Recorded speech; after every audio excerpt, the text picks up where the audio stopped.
नमस्ते, welcome back to my mini ब्लगमा हजुरहरूलाई स्वागत छ। आज न्यू ब्लग न्यू डेको साथमा हजुरहरूको छोरी उपस्थित भइसकेको छु। आज चाहिँ म कहाँ गएको छु, के खाँदैछु, मेरो भिडियोलाई अन्तिमसम्म हेरेर लाइक सेयर अनि सब्सक्राइब गर्न पनि नभुल्नुहोला। भेजिटेबलको थुक्पा खानु एकदमै मजा छ अनि जाडोको मजा पनि हजुरहरूले लिन सक्नुहुन्छ।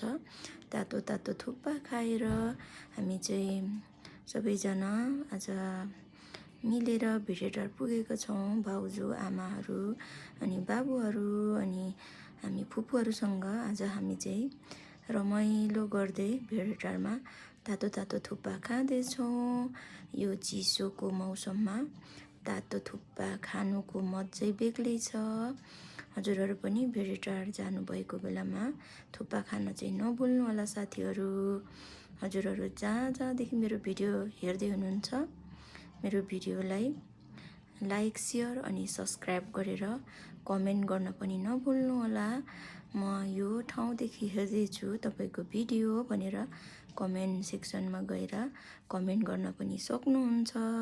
एकदमै मिठो मानी खाँदै हुनुहुन्छ सबैजनालाई मैले पनि एकदमै मिठो लागिरहेछ। एकदमै चिसो मौसममा तातो तातो थुक्पा हामी चाहिँ खाँदै इन्जोय गर्दैछौँ। बाई बाई साथीहरू।